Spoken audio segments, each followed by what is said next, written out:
Hi everyone, welcome to my paper Under the Sea, Plantation Enslavement and the Obscuring of Black Death in Disney's The Little Mermaid. This was featured as part of the University of Surrey's conference, the Day of the Princess, and that was part of Disney Studies, which is an emerging field. It's been around for quite a while, but now it's gaining, I guess, more popularity. My paper comes from a question I've been asking myself for a while about certain grifts in Western media representations. Where does history end and fantasy begin? Although we see 18th century, if not 19th century, aesthetics in the recent film of The Little Mermaid, many of us who critiqued it at the time in the context of colonial enslavement were told it doesn't matter, it's just a film. But rarely does media exist just for pure entertainment. There is always an underlying agenda. There is always an underlying message of what these things are saying, um, and what the people that produce these films and finance these films want their films to say.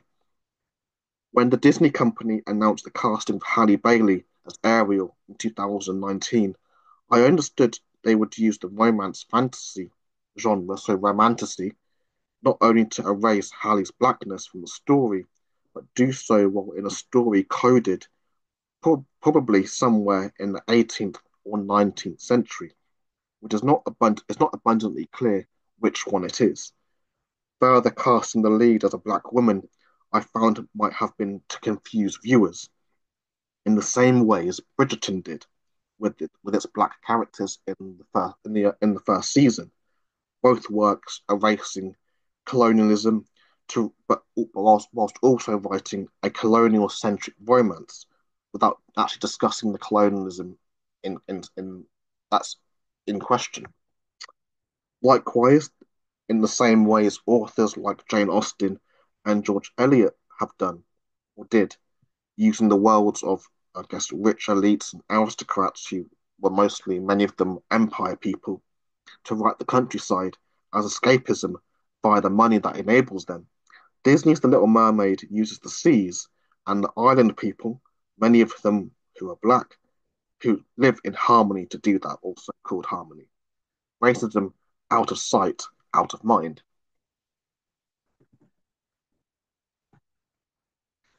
It makes less sense that this is not talked about when during that time to be a free black person in the Caribbean was really in exceptional cases. It was relatively rare. For example, we know of one person, Francis Williams, who was a Jamaican scholar and poet born into a free black family, while the slave trade compensation records also show many mixed race people in Britain in the late 18th and 19th century became enslavers via inheritance from their biological white fathers. Their mothers enslaved their fathers, the enslavers. One of the most famous of them, being in Wales, was Nathaniel Wells, and you can look him up for yourself. I'll put links to his information in the description as well. But there was also, for example, Judith Phillip, who was born to a white Frenchman, Honore Phillip, and his ex-slave wife Jeanette in the late 1760s. Upon his death in around 1779, Judith, along with her seven siblings, inherited the slave property worth the likely equivalent of around £30,000, which is a meager amount in them days, considering the business that they were all in. It's like £30,000 in slavery terms is just pocket change, but it's still a sizable sum, including property in Grenada, Carriacou, and Petit Martinique, not to be confused with Martinique. They're two different places.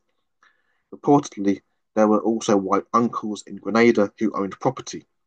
The legacies of British Slavery Database tells us that one of them, called Francoise, was a justice of the peace and a protector of slaves, and that was his official title. During the 1790s, anti-slave rebellions were tearing through the islands, including in Haiti. By 1794, Judith, with her husband Edmund Thornton, were in England. Um, Possibly connected with this relocation was the education of their children. So they became part of what economics historians would call a class of absentee enslavers. These were people who owned enslaved people and the land and plantations they toiled on, but were geographically and psychologically removed from the terror of the plantation. So they were thousands of miles away in England, managing their estates from overseas.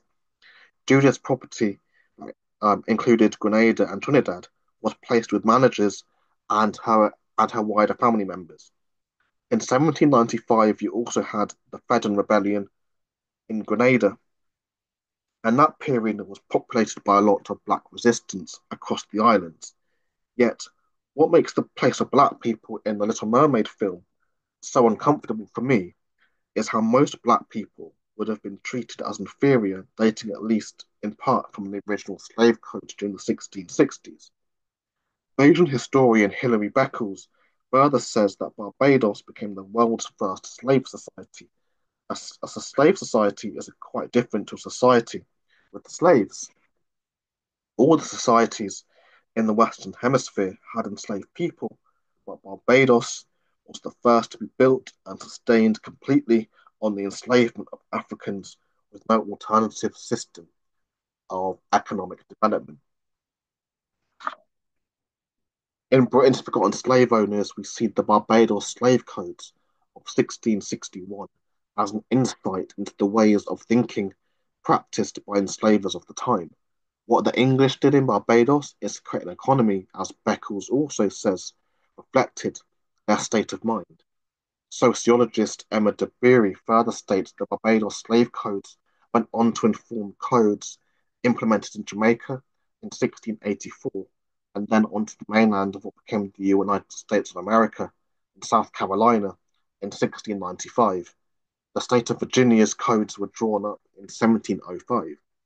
So that's why the Little Mermaid's presentation of racial harmony, for me, is iffy at best in a world coded on a historical outlook that may be the 18th or the 19th century. Even after abolition in the British Empire around 1838, when it was finally done completely, um, most black people still had very little rights in that part of the world. But even if this film was set in a Caribbean post 1838, it leans into a framing where Ariel, racialized as black, would have been an exceptional case in a world of white supremacy and colonial racism, basically. The romantasy relies on the fact that Eric can fall in love with a black person, while the notion of slavery or chattel enslavement is externalized off screen, out of sight, out of mind. We might then look to what Christina Sharp refers to as black redaction in her book In the Wake, that she describes as seeing and reading otherwise, towards reading and seeing something in excess of what is caught in the frame. What she's saying there is that black life can exist in places outside of what is caught in the frame, on the page, on the screen. Chattel enslavement is in this film. It's just conveniently externalized to make room for the feel good romance with no room for inconvenient questions. In the documentary series Black and British, historian David Olusoga further tells us that, for example, in 1660, Virginia passes a law to make enslavement hereditary. It says here, all children born in this country that shall be held bond or free according to the condition of their mother. Effectively, if your mother's enslaved, so are you, he says. These laws also made it legal to kill black people because according to the law, we were not people, we were property. So the law was the tool of taking away black people's rights in that sense, or making it so that they never had any rights to begin with.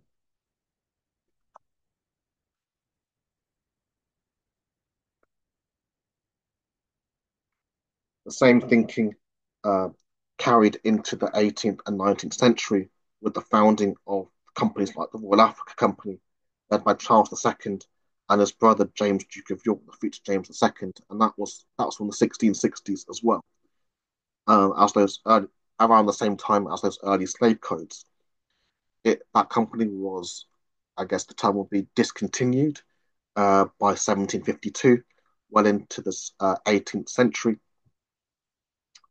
During on Twitter, for example, during the release of Bridgerton Series 3, journalist and film critic Caroline Hines further tweeted that I'm begging for black women in particular, to stop craving the history of our ancestors to be depicted as something it wasn't, as if it's something to be ashamed of. Yes, our people were enslaved, and that's not their shame to bear. It's the shame of those who enslaved them. She continues, one of the reasons white people love Bridgerton is because it literally whitewashes and obscures their own ancestors' history by disguising it in pretty ball gowns and frippery, and pretends the mansions weren't really built with the profits from enslavement. Like Bridgerton and other Regency romance, Disney's in-text choices to erase chattel enslavement from a film set in the Caribbean, probably in the 18th century, cannot be claimed as ignorance, since historians, activists, and other commentators in Britain, the Caribbean, the US, Canada, and in Africa itself have researched this subject for years. However, where does fantasy and romance end and history begin?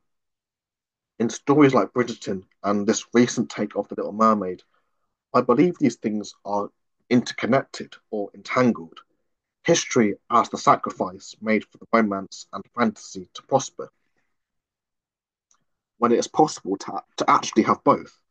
These kinds of films are possible when you think about scholars like Sadia Hartman's term, critical fabulation, that basically means using the art to build a stronger historical picture in the absence of archives. And in her context, with Venus in Two Acts, she's talking about how the voices of enslaved people have enlarged, a lot of them being erased from the official archives as well.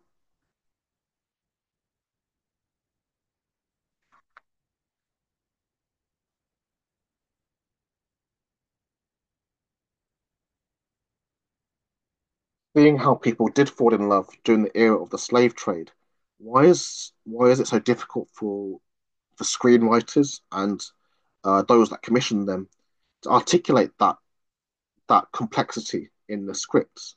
Viewers need to get comfortable that love stories can also be stories involved with colonialism, slavery, and violence, or enslavement and violence. A better reading of text, for example, like Beauty and the Beast, would also be included here, set in 19th century France. With lots of The Little Mermaid taking place on the seas, with not one reference to a slave ship, eyebrows must be raised, and how the era of so-called industrialization set the culture we live in today. Historian Priya Satya wrote for Time magazine during that era of the Jubilee, that year of the Jubilee.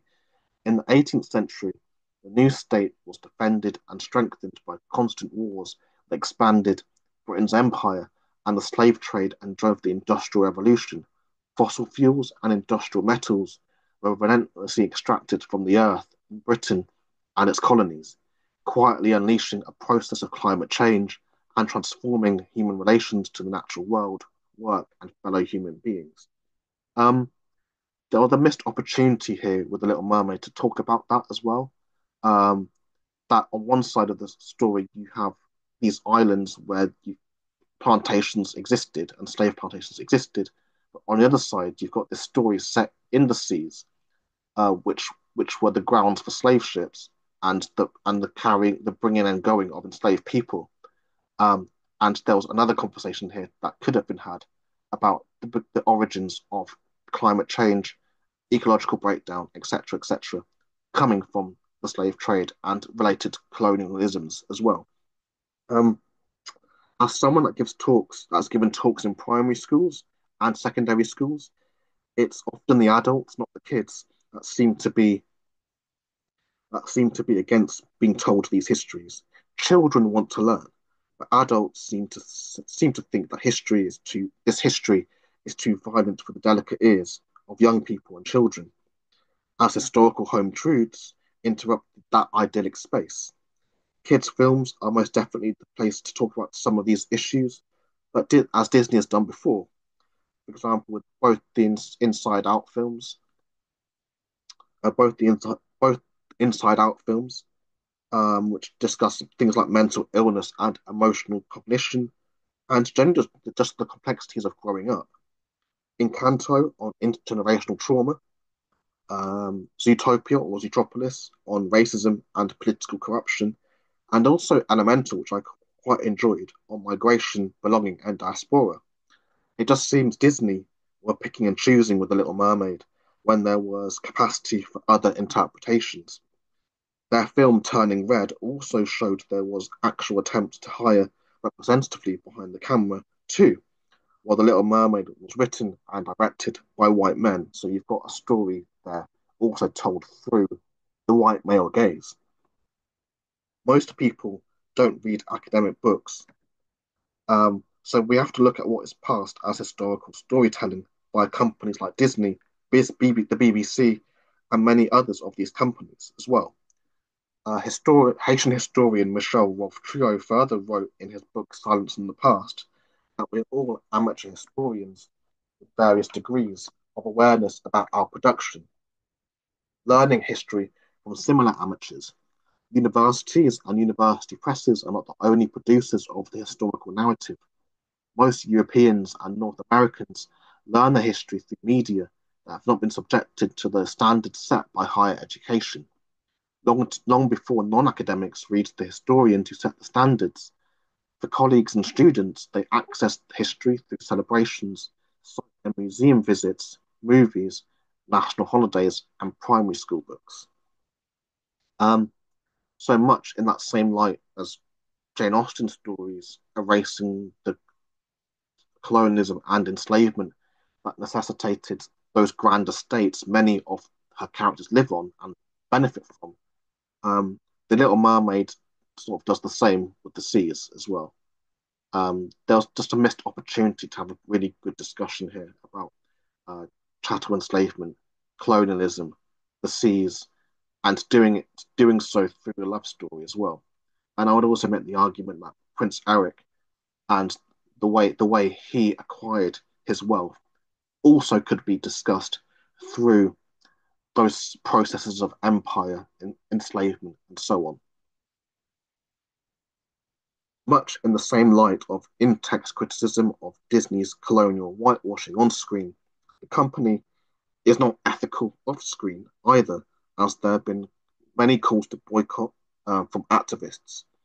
For those of us that study Disney, or in my case, Marvel films as well, it's doing what we can when we can, which also means whenever I do talks, I do try to come back to that investment, um, the investments many of these companies do have in the genocide of Palestinians as well and other uh, global atrocities around the world. Culture is not a Arts and culture is not apolitical. There's the way they spend their money and operate as businesses deserves to be scrutinized. What got me about The Little Mermaid is how the same systems of violence used against enslaved Africans, or similar systems, are also being used against Palestinians, including how they are placed at these checkpoints. When I see the images of what's happening in Gaza and around Palestine, um, I think of Jim Crow, but I also think of apartheid South Africa. I also think back to the images or the descriptions I've seen of slavery times as well, of having to have documents to pass through certain areas and things like that. And the racism, the colonialism, and slavery is also genocide too. So there's lots of um, there's lots of things that we can talk about that links the genocide of Palestinians to the genocides of Africans through the chattel enslavement and the slave trade as well. Um, Films are not just films. So my paper aimed to talk about how the erasure of chattel enslavement in Disney's 2023 film, The Little Mermaid. There is no historical romance in the 18th and 19th century with the very, very rich, so the super rich, if there is no discussion of how their lives are underpinned by colonialism and the exploitation of others. What historian Kerry Sinanan tweeted here on Taylor Swift and her romance of the 1830s and her most recent album is also directly appropriate to The Little Mermaids and the romance it reproduces as well of the 18th or if not 19th century. Nice, nice castles, seas, a tropical island, but no enslavement, no violence, everyone's friends. So, as viewers, we can expand our minds to a space where this kind of questioning is our default position when reading films as a text. Michelle Rolfe Triot's book Silence in the Past is also a good starter in showing how producing houses and broadcasters have as much influence in what history is believed as, say, academic work. And I would actually argue more. Um, I think it was 65 million people watched Bridgerton's at its first outing in series one.